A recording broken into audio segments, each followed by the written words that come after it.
Happy Sunday, everybody. I just wanted to bring you my latest read. I'm just finished reading The Thorn Birds by Colleen McCullough, a classic. I was super excited to read this. I can totally remember the miniseries being on. I never watched it, but with Richard Burton as Father Ralph. And I just kept seeing it in Things You Must Read. So I thought, oh, I'll give it a shot. However, it's very long, so it's taken me the better part of this month to get it completed. So I'm going to talk about that today, but I'm also going to give a little tidbit. I did just finish Throw Like a Girl. It's amazing, and I'll talk about that later on. It's a YA novel, and I'm currently reading Green Lights by Matthew McConaughey. It's amazing, so we'll talk about that one later, but I'm going to talk just a little bit about the Thorn Birds. So the setting is the outback in Australia, and it's about the Cleary family. There's lots of children in the Cleary family, mostly all boys, and there's little Maggie. She's the only girl.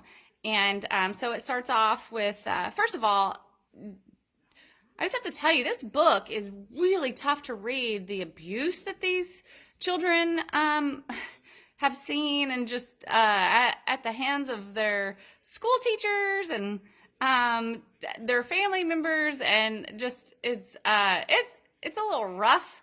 It was a little rough for me. But little Maggie grows up with a family full of boys, and she's not ever to cry. So that's kind of where you kind of get the sense of how hard she is. So anyway, they end up moving to the Australian outback because Patty, the daddy, his sister is a bigwig, and she owns a really big farm, and she wants Patty to come work for her. And so Patty ends up moving in. They have a house, and then that's where all the kids are. And the mom, Fee, you can tell that there's some underlying issues. She's very depressed, and you can tell there's something that is missing from her. But she's a very hard worker, and she provides for her children and her family. But the story basically is about Meg and Father Ralph. And so Father Ralph is introduced to the Cleary family when Meg is 11. And there's a weird kind of dynamic of he really adores her, and he takes her under the wing, I guess, as the only girl of this family of all boys. And pretty soon you get the sense that they're falling in love. And we all know that priests can't marry, and he knows that, and he wants to be a cardinal. He wants to be big within the Catholic faith. So it's that whole dynamic of they cannot have any sort of relationship. But it comes to be that is who Maggie wants, and she really is very naive in the world of love and things like that. And so she ends up marrying this, I don't know what else to say, but he's kind of a douchebag and mean. And he really, all he wants from her is her money. So he marries her for her money. Then he actually just kind of abandons her. She does end up having a baby, and Justine, and then she has another baby, Dane. And so she basically moves back in with her mother, but just all the struggles, and then Father Ralph will make an appearance throughout. And it's just the hardships that this family goes through. There's lots of death, lots of horror, fires, pig killings, like where the pig actually kills one of them, and just torrential rain. And it's just crazy what this family has to endure in the Australian outback. It's very historically accurate. It takes place over the span of, 40, 50 years.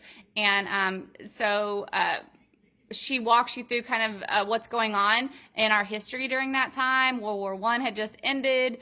Then they had no rain, the big droughts in Australia, World War II, and just what, living in Australia without the water and without the rain and fires, and what it actually can do to you. So it's a wonderful, wonderful book. It pulls at your heartstrings. It's one that if you have some time and you want to read it, it's amazing, but you're going to have to block off some time. I couldn't put it down. I wanted to read it all the time.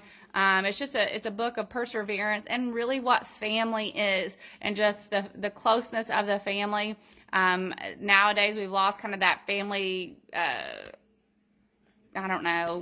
us all being together. We all kind of go our separate ways when we move out of the nest, and this is just them staying and becoming, a family of workers on their farm. And it's really amazing, the saga. You fall in love with the characters. And I just remember as a kid seeing the Thorn Birds as a miniseries. So I'm super excited.